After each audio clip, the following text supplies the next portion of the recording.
Glória a Deus, aleluia, Jesus. A paz do Senhor Jesus Cristo a todos os irmãos e ouvintes aí, né, que vão estar acessando este canal via YouTube. Meus irmãos, eu gostaria hoje de compartilhar com os irmãos uma meditação referente à importância do evangelismo, né, irmãos? E a importância do preparo espiritual do homem e da mulher que se dispõe a fazer a obra de Deus segundo a ordenança do Pai, é claro. Irmãos, vamos meditar aqui em Romanos capítulo 10, versículo 9. Se com tua boca confessares Jesus como Senhor e em teu coração creres que Deus o ressuscitou dentre os mortos, serás salvo. Porque com o coração se crê para a justiça, e com a boca se confessa a respeito da salvação. Porquanto a Escritura diz: todo aquele que nele crê não será confundido. Pois não há distinção entre judeus e grego, uma vez que o mesmo é o Senhor de todos, rico para com todos os que o invocam. Porque todo aquele que invocar o nome do Senhor será salvo. Como, porém, invocarão aquele em quem não creram? E como crerão naquele de quem nada ouviram? E como ouvirão se não há quem pregue? E como pregarão se não forem enviados? Como está escrito: quão formosos são os pés dos que anunciam coisas boas. Aleluias, Jesus. Então, igreja, dando seguimento à palavra aqui, eu tive que me sair um pouco. Então, irmãos, dando seguimento à palavra aqui, o que acontece, igreja? A palavra de Deus fala, né, irmãos? A palavra de Deus fala bem claro a respeito do evangelismo, a importância de nós anunciar as boas novas de Deus, a importância de nós levar a palavra de Deus a todo o povo e a toda criatura. A Bíblia mostra com clareza aqui em Romanos capítulo 10, versículo 9, a importância, amados irmãos, dos homens de Deus, das mulheres de Deus, se disporem para o evangelismo. Mas só que a Bíblia mostra, amados irmãos, que nada é feito por decisões próprias. A Bíblia mostra que nada é feito de próprio punho, nada é feito de livre e espontânea vontade. A Bíblia vai mostrar que para o homem, para a mulher, para poder sair ao evangelismo, ele tem que ser enviado por Deus. A palavra de Deus fala que como eles vão crer, né, irmãos? Como que eles vão crer se não teve quem prega, né? Como eles vão crer se não teve quem prega? Como eles vão obedecer se não tem quem ensina, né, igreja? Como eles vão clamar a alguém que eles nunca ouviram falar? Como eles vão, como o homem que está sofrendo, acamado, nunca ouviu falar o nome de Jesus? Né, irmãos, não sabe a finalidade do evangelho de Jesus, como que ele vai invocar por algo que ele não conhece, nunca ouviu o nome, e se ouviu o nome não sabe a função que ele exerce sobre a terra, sobre a nossa vida. Então a Bíblia mostra, amada igreja, com clareza, a importância de nós sair por toda a terra, a importância de nós sair pelas ilhas, pelos bairros, pela favela, a importância de nós anunciar nas rádios, na internet, pelos meios de comunicação, o quão poderoso, o quão misericordioso é o Senhor Jesus. E a Bíblia vai nos mostrar ainda mais, igreja, que muitos, né, irmãos, muitos estão passando aí por dificuldades, muitos estão aí sofrendo, muitos estão aí, né, irmãos, acarretados de problema. Muitos estão aí, amada igreja, sofrendo com depressão, com desejo de suicídio. Muitos estão enfermos, acamados. Muitos estão hospitalizados. Muitos já têm pensado em tirar sua própria vida. E porém, né, igreja, acaba que Satanás tem tido êxito, porque não tem quem prega para eles que ainda há solução para o problema. Não tem quem pregue para eles que ainda há solução para o vício das drogas, da bebida, que ainda há solução para a restauração do seu casamento, do seu lar e da sua família. Eles não entendem que ainda há uma porta de saída, essa porta é estreita, o caminho é apertado, porém poucos passarão por ela, mas Jesus convida a todos para entrar neste caminho. E a palavra de Deus fala então que se creres que Jesus é o Filho de Deus e ressuscitou entre os mortos, e confirmar em teu coração e confessá-lo com tua boca, tu serás salvo. Então, amados irmãos, a Bíblia mostra com clareza que para nós que já temos o Espírito Santo, o Senhor Jesus deixa escrito lá no livro de Marcos, capítulo 16, versículo 15, portanto, ide pelo mundo e anunciar o Evangelho a todo o povo e a toda criatura, e todos aqueles que creem em mim e forem batizados serão salvos, e todos aqueles que não creem já estão condenados. Então, quem está dentro, Deus manda ir para fora. Quem já está no caminho, Ele manda que vai nos outros caminhos buscar aquelas almas que estão perdidas para se integrar ao caminho estreito. E quem está fora, Ele convida, Ele fala, vinde a mim todos vós, que estáis cansado e oprimido, que eu vos aliviarei. Então, amados irmãos, nós temos que entender qual é a nossa função no reino de Deus. Nós temos que entender porque nem todos também Deus enviou para pregar. Nem todos Deus vai enviar para fazer o evangelismo nas ruas, nos bairros. Porque nós fazemos parte do corpo de Cristo, nós somos membro do corpo de Cristo.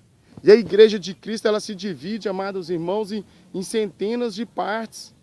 E todos os níveis que os irmãos integram dentro da igreja de Cristo é importante para o andamento da obra de Deus.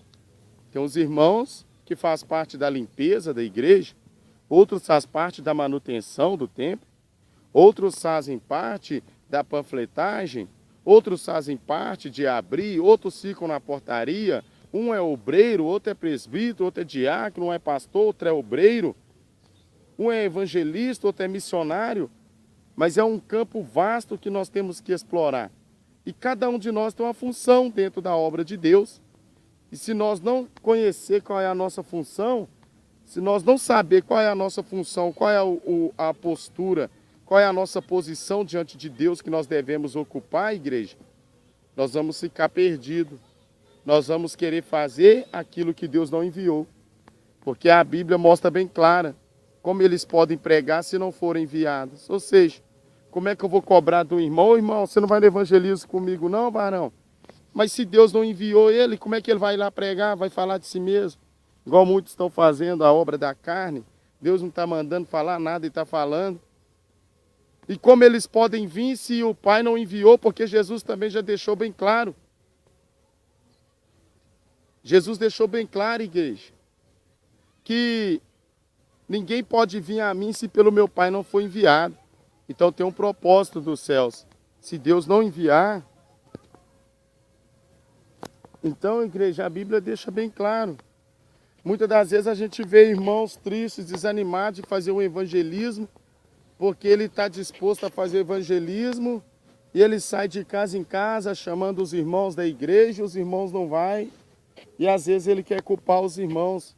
Mas nós temos que entender que às vezes Deus não está enviando aquele irmão. Deus não mandou ele ir fazer o evangelismo, ele não está preparado espiritualmente. Ele pode ter dom, mas não pode ter o preparo espiritual.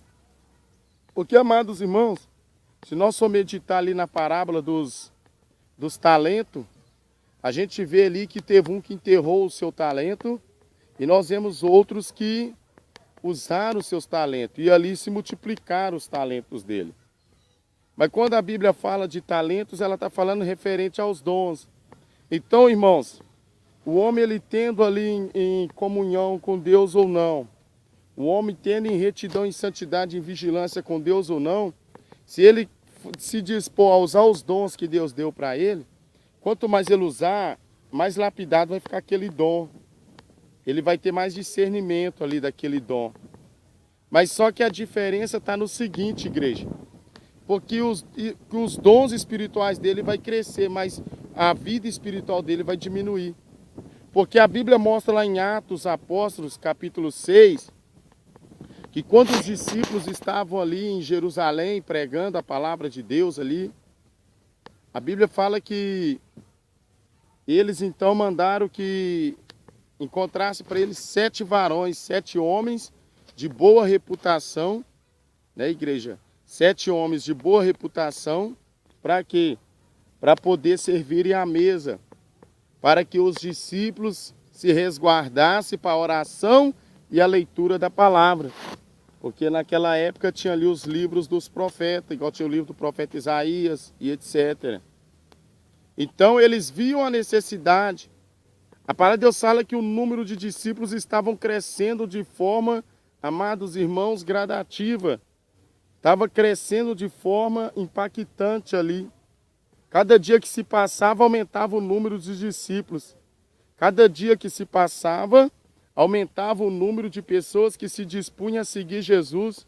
E aquilo ali estava causando um impacto muito grande naquelas cidades. Então eles viram ali também a necessidade deles tirar tempo para orar. Eles viram ali a necessidade deles tirar tempo para jejuar. Porque, amados irmãos, o Evangelho de Cristo é assim, igreja.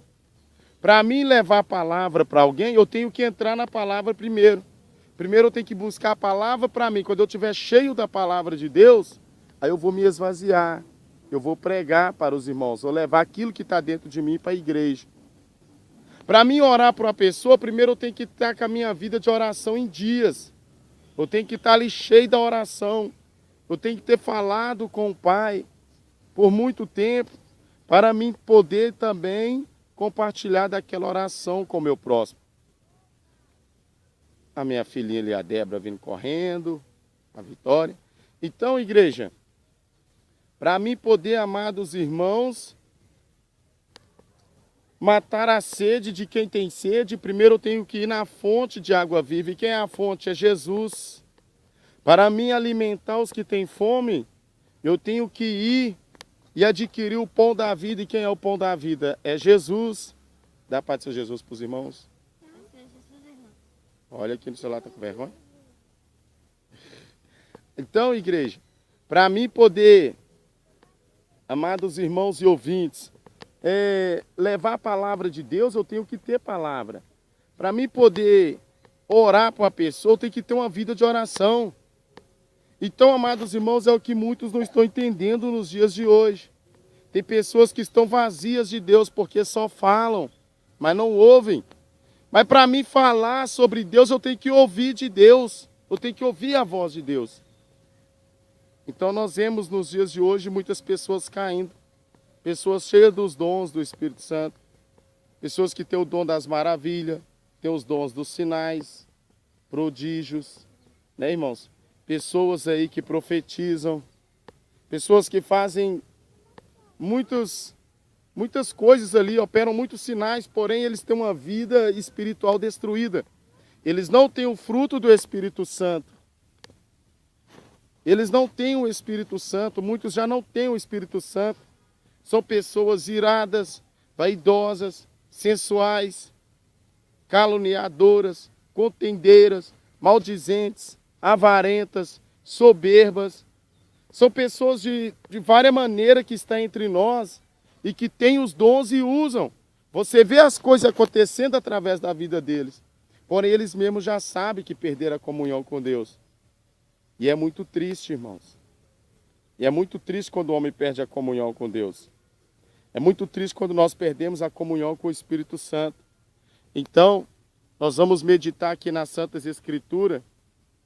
E nós vamos ver, igreja, nós meditando aqui nas Santas Escrituras, nós vamos ver que lá em Atos capítulo 6, irmão, meditem aí, que os mesmos discípulos de Jesus que andaram lado a lado com ele, eles viram ali a importância, a necessidade de se resguardar para a oração. Você tem orado, minha irmã? Você tem orado, meu irmão? Irmão, nós temos que ter uma vida de oração constante, uma vida de jejum constante, vigilância constante, leitura da Bíblia constante, examinar as Escrituras. Como é que eu vou dar para alguém algo que eu não tenho? Não tem como. Como que eu vou falar para alguém algo que eu não conheço? Então a Bíblia mostra para nós claramente a necessidade, irmãos, de nós estar sempre examinando as Escrituras. Porque Deus não vai enviar ninguém vazio para fazer a obra, não. Quando você vê uma pessoa vazia fazendo a obra é porque Deus não a enviou. ela está indo de intrusa, está indo por vaidade, para aparecer. Mas Deus não enviou, Deus não o mandou ir. Que Deus não vai enviar alguém que não está preparado para a obra. Mas quando Deus mandar nós ir, é porque Ele já nos preparou. E às vezes nem nós sabemos. Então, igreja, como eles podem ouvir? Como eles podem obedecer? Como eles podem clamar por alguém que não aprenderam a respeito dele? Ninguém pregou sobre Jesus para um bairro, para um povo, uma nação. Ninguém falou do amor de Jesus para aquele povo. Ninguém falou de Jesus para um homem ou uma mulher. Como que eles vão clamar por Jesus se eles não o conhecem? Então vamos orar, irmãos. Vamos viver uma vida de oração, de jejum. Vamos buscar primeiro para a nossa vida se encher das armaduras de Deus, que está lá em Éfeso 6:10. E em seguida, vamos ir. Se Deus nos enviar para pregar num bairro, vamos no bairro. Se Deus nos enviar para pregar numa vila, vamos na vila. Se Deus nos enviar para pregar numa casa, vamos lá pregar. Se Deus nos enviar para pregar na igreja, vamos. Mas lembra-se, nós temos que estar sempre cheio. Nós temos, amados irmãos, que estar sempre preparados. Nós temos que estar sempre com a palavra de Deus em nossa boca. Porque o dia, a hora que Deus vai nos enviar, nós não sabemos. Então, por isso que nós temos que ser prudentes. Estar constantemente meditando nas Santas Escrituras e obedecendo a palavra de Deus, para que o nome do Pai venha a ser glorificado no Filho. Amém? Então, que Deus abençoe a todos os irmãos, a paz do Senhor Jesus, e fique aí a meditação, igreja, né? O quão formoso é os pés daquele que anuncia as boas novas. Ou seja, quão bonito é os passos daquele homem, daquela mulher que prega a palavra de Deus, né, irmãos? Que vai libertar os cativos em nome de Jesus, abrir os olhos dos cegos em nome de Jesus, endireitar os tortos em nome de Jesus, levantar os caídos em nome de Jesus, né, igreja? É muito lindo. Deus se agrada demais, irmãos. E aquilo que nós fazemos para Deus, nós somos recompensados. Mas aquilo que nós fazemos para o homem, nós somos apenas galardoados por aplausos e elogios. Mas quando nós fazemos para Deus, nós somos rejeitados pelo homem, mas nós somos honrados por Deus. Amém? Que Deus abençoe a todos os irmãos e ouvintes e fiquem todos na santa e gloriosa paz do Senhor Jesus. Amém?